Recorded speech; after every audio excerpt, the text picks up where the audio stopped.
A new kind of business leaders is emerging. They're redefining leadership, employee engagement, and even organizational structures. But most of all, they're creating a new balance between people and business. But what does such a leader look like? What are they doing differently? My name is Myriam Callegarin, and I have decided to interview some of these leaders so they can share their personal insights and practical examples of what they're doing differently. They're also going to share how they view themselves, how they view people and the world around them, so that other leaders can be inspired as well, so they can see that there is also a different way of leading that gets much better results. Well, there is no perfect leader. We are all learning, we're all making mistakes, we're growing and evolving. But I think this is a great moment in time in which we have the opportunity to learn so much from one another. And having said this, I really hope that you're going to enjoy this interview. Today, I'm interviewing Davide Villa, who is the Chief Marketing Officer and a member of the board at E.ON Italy. And welcome, Davide. I'm very happy to have you here. Thank you very much for accepting my invitation. Hi, Myriam. Thank you very much for the opportunity. It's a pleasure to be here with you today. Well, I would like to share with you why I have chosen to interview you. Because I don't know, so thank you. Well, I find that you are you are a leader who is really walking the talk, and this is something that is not to be taken for granted. I see that you're very passionate. You're very passionate about your work. You're very passionate about the people that you work with. You're very passionate about E.ON, about contributing to E.ON's purpose and vision. And so this is really very, very inspiring just to see the work that you're doing. And something that I find that you're doing so well is that you're managing to balance a focus on results, on business results, with a focus on the people, on relationships. I have been impressed by the way, for example, that you have been dealing with these really challenging times, these COVID times. And I have seen, how you have been, you and also E.ON as a company, how you have been balancing the needs of the business in a very critical moment, but also the needs of the people. So can you share us some practical examples of what you have done and why? Yeah. First of all, we have our mantra is safety. So safety first. We are also a network company, so electric network, a very dangerous business. So lives of our colleagues are at first priority in our company. So we decided quickly to move on a full remote working from the first COVID case in Italy. So in a day, we decided to stay home, taking some risk. It was something never experienced. Luckily, with our digital transformation, we were able to really guarantee all the business continuity.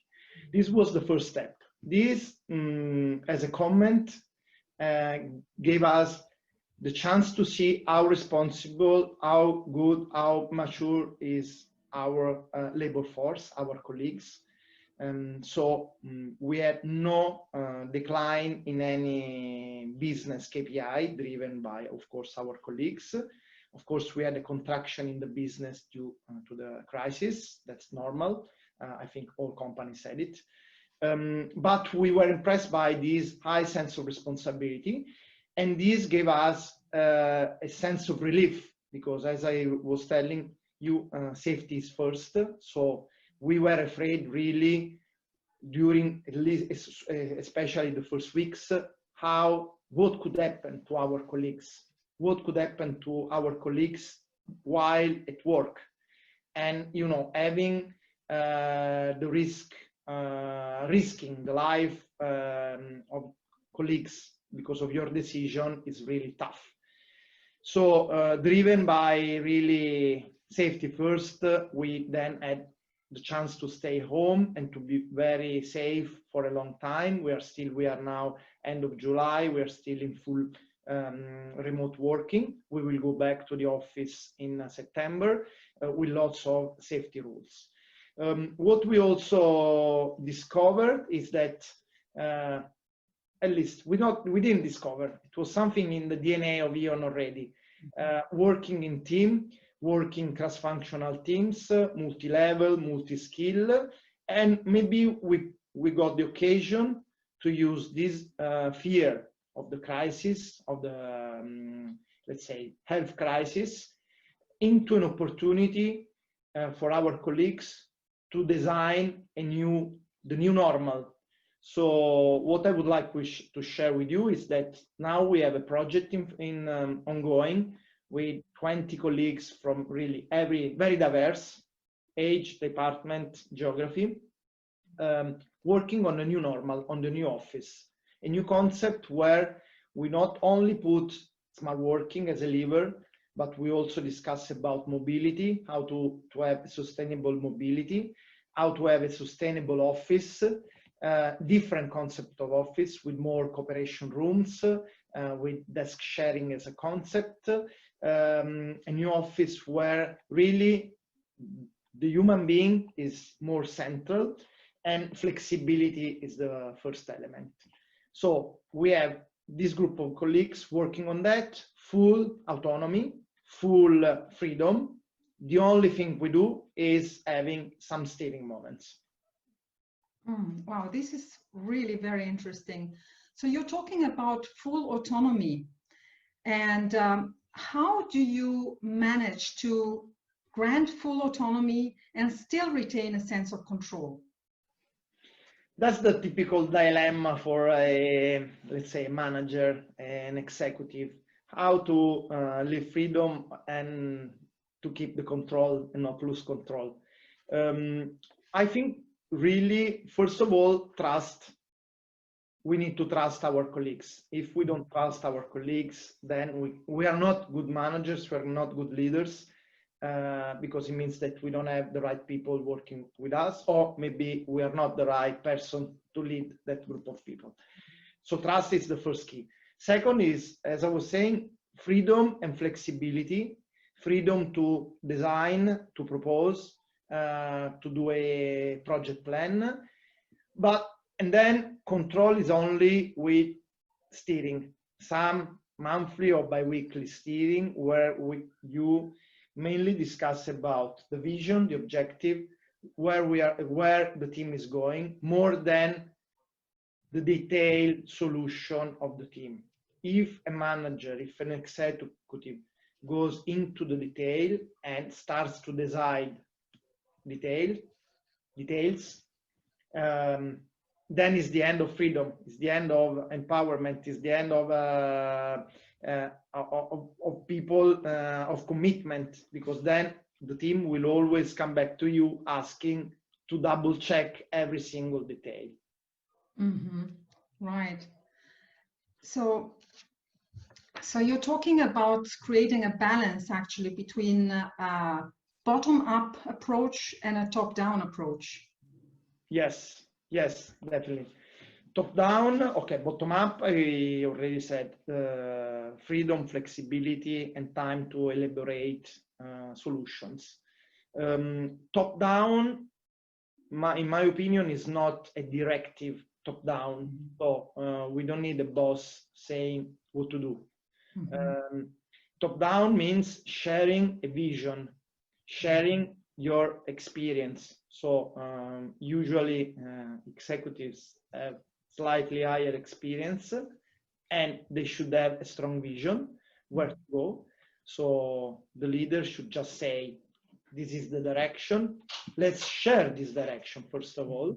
So share with colleagues the direction, the vision, and then leave the team the time to implement the way to get to that vision. Mm-hmm. That's for me the top-down approach. Yes. So can you give us an example on of this, of how you're doing it at E.ON? Yeah, top down. I give you an example that is in my heart. Last year, we started a new project, a new sustainability project. You know that we are really involved into sustainability, not only with products, energy efficiency, but also with our initiative. So last year, we decided to start a new initiative linked to the sea. We call it the Blue Project. And this came out really from the vision. Our vision as executive leaders, my personal vision, because I'm a sea man and sea lover. So we decided, let's say, we launched the idea to say, how can we do something with the sea? How can we help the sea? How can we start a new step in our story about being an example for colleagues and clients towards the environmental? So how can we enter the sea area? That was just the vision. Then the team was starting, building, speculating, etc. We came out with a very nice partnership with Legambiente, that is one of the major local association in Italy for environmental. And then we had many episodes now that they're coming, linked to cleaning the beaches, understanding the pollution, helping turtles, and many more episodes to come, all created by the team. So there's a vision and there's freedom to the team to create the story, the project. Well, this is it's really nice to hear this, you know, because in the middle of all of these crises and anxiety, you're actually talking about something new. You're talking about a different way to work and a different way to approach things. You're also talking about exciting projects where people can put their heart. So this is really nice to hear. What do you think, what would you say are other important ingredients to lead successfully? Maybe the last or the first, I don't know the order, the exact order, is credibility and coherence. First, you said walk the talk. Thank you for pointing me as a walk the talk guy. My personal sentence is do what I say because you see what I do. That is completely different from what I had in the past, that was do what I say no matter what I do. That I had many examples in my private and working life. So really being an example, being coherent with what you say, is the key to get credibility, to get trust, and to have your team really following you and work together. The other element is emotions. So share emotions, share especially positive emotions. Very often we have a model in the companies where you don't want to show who you really are. You want to be just a professional executive, being super serious and just focus on the job. If you can share your other part of your personality, so your intimate personality, sharing passions. This will help a lot in the way you communicate with your team, in the way you are perceived, because then you are perceived not only as an executive, but also as a human being. And maybe if you are perceived more as a human being than an executive, your work will be easier. Of course, sharing experiences or sharing passions doesn't mean violating the privacy, of course. It's just sharing positive emotions. Be yourself. Maybe I'm so lucky and so happy to be in this role in this moment, because I think I can really be myself without hiding anything about my temperament. Davide, what you just have shared is very, very interesting and also very thought-provoking, I find. Like starting from credibility and coherence, which is really essential. But then you were also talking about expressing positive emotions and being yourself, and also paying more attention to the human aspect. And you were also saying something that I find very important, is the fact that you said that it makes things easier. So it's like when you bring the human aspect into your work, into the business, it actually helps you to lead more easily. Would you say that's true?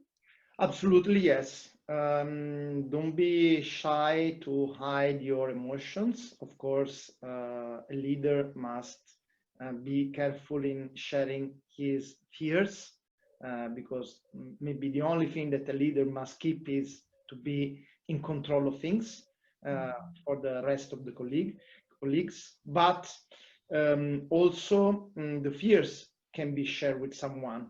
Another example that I can give you in our company is having a board.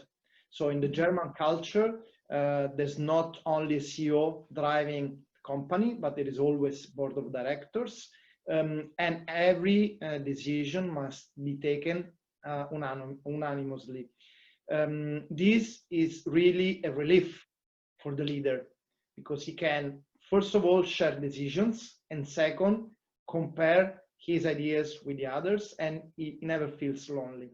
So a leader can share with other senior executive. Going back to the emotions, emotions are fundamental to create a true human relationship. If you hide yourself, nobody will trust you.